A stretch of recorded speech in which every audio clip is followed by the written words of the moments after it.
Hello दोस्तों, तो आपका फ्री एमपी स्टडी चैनल पर स्वागत है। और इस वीडियो में हम करने वाले हैं भौतिक विज्ञान के कुछ 20 महत्वपूर्ण प्रश्न जो कि एक शब्द में होंगे।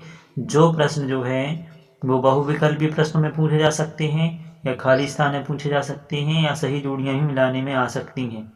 ठीक है, तो इस प्रकार के हम कुछ 20 प्रश्न लेके आने वाले हैं जो कि एक शब्द में आएंगे।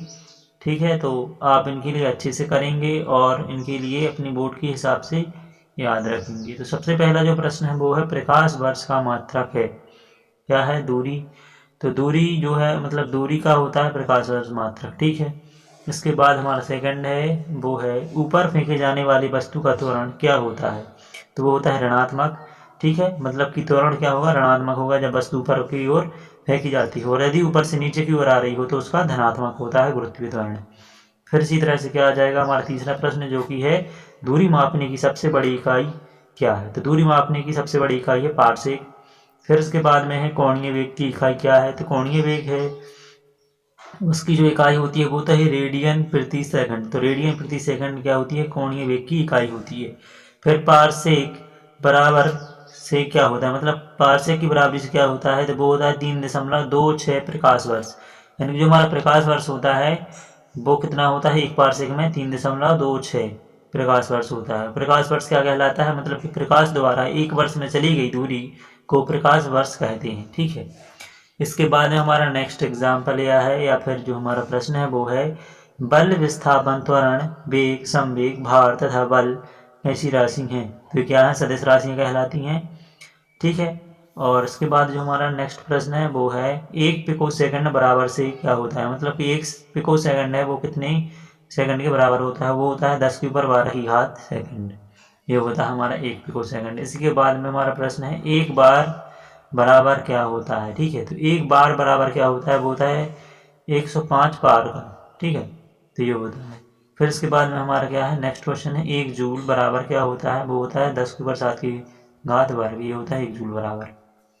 फिर हमारा नेक्स्ट क्वेश्चन है वो है फिर प्रश्न 10वां है, उसमें दिया है एक अश्व शक्ति बराबर क्या होता है। एक अश्व शक्ति क्या होती है? 746 वाट के बराबर होती है एक अश्व शक्ति।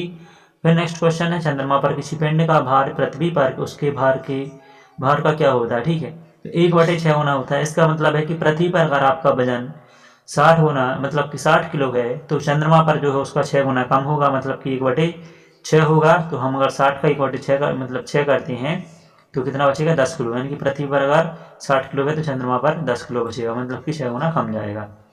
फिर इसी तरह से हमारा नेक्स्ट क्वेश्चन है वो है ठोस कोण की इकाई क्या होती है। ठीक है, तो होती है स्टेरेडियन। जो ठोस कोण है उसकी इकाई होती है स्टेरेडियन। फिर जो नेक्स्ट क्वेश्चन है वो है पृथ्वी की अपेक्षा चंद्रमा पर द्रव्यमान लगभग कितना होता है।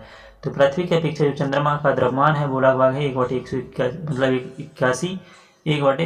ये होता है उसका द्रव्यमान। फिर नीचे क्वेश्चन दिया गया है खींचे हुए रबर, खींचे हुए धनुष एवं खिंची हुई कमानी में भंडारित ऊर्जा होती है बहुत ही स्थितिज ऊर्जा। मतलब कि जो खींचे से आने वाली ऊर्जा होती है वो स्थितिज ऊर्जा है, मतलब कि स्थिति के चलते आने वाली क्या है, हम इनकी स्थिति में परिवर्तन कर रहे हैं। जैसे रबर को खींच रहे हैं, धनुष को खींच रहे हैं, या खींची हुई कमानी जो है उसमें कौन सी ऊर्जा भंडारित हो जाती है? स्थितिज ऊर्जा। ठीक है, अब इसी तरह से हमारा नेक्स्ट क्वेश्चन जो है वो है गुरुत्वाकर्षण के सार्वत्रिक नियम का प्रतिपादन किसने किया था।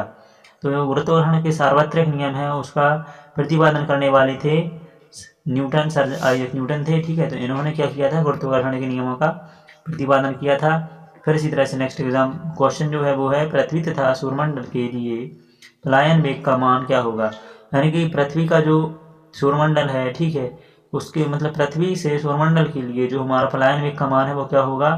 जैसे कि पलायन वेग क्या कहलाता है कि अगर हमें किसी ग्रह की वातावरण से निकलना है, मतलब कि वायुमंडल से बाहर निकलना है, स्पेस में जाना है, तो उसके लिए हमें कौन से वेग की जरूरत पड़ेगी, मतलब कितनी स्पीड की जरूरत पड़ेगी, हमें किस वेग से चलना पड़ेगा ताकि हम पृथ्वी का वायुमंडल छोड़ सकें। तो हमारे लिए पड़ेगी 11.2 किलोमीटर प्रति सेकंड, मतलब कि हमारे लिए 11 किलोमीटर प्रति सेकंड की रफ्तार से जाना पड़ेगा। और फिर इसी तरह से हम क्या है नेक्स्ट क्वेश्चन जो है वो है पृथ्वी तल से ऊपर या नीचे जाने पर गुरुत्वीय त्वरण का मान क्या होता है। तो पृथ्वी तल से ऊपर या नीचे जाने पर गुरुत्वीय त्वरण घटता है। ठीक है, ऊपर की ओर जाते हैं पृथ्वी तल से तो गुरुत्वीय त्वरण घटेगा, और नीचे जाते हैं तब भी गुरुत्वीय त्वरण घटेगा। फिर इसके बाद में क्या है नेक्स्ट क्वेश्चन नेक्स्ट क्वेश्चन दिया गया है, यदि किसी मनुष्य का भार पृथ्वी पर 600 न्यूटन हो तो उसका चंद्रमा पर भार क्या होगा। तो मतलब अगर किसी व्यक्ति का भार जो पृथ्वी पर है 600 न्यूटन है तो उसका चंद्रमा पर क्या होगा। तो हमने बताया था कि 6 गुना कम होता है, ठीक है, मतलब 1/6 होता है पृथ्वी की तुलना पर चंद्रमा पर जो भार है, ठीक है, गुरुत्वाकर्षण है।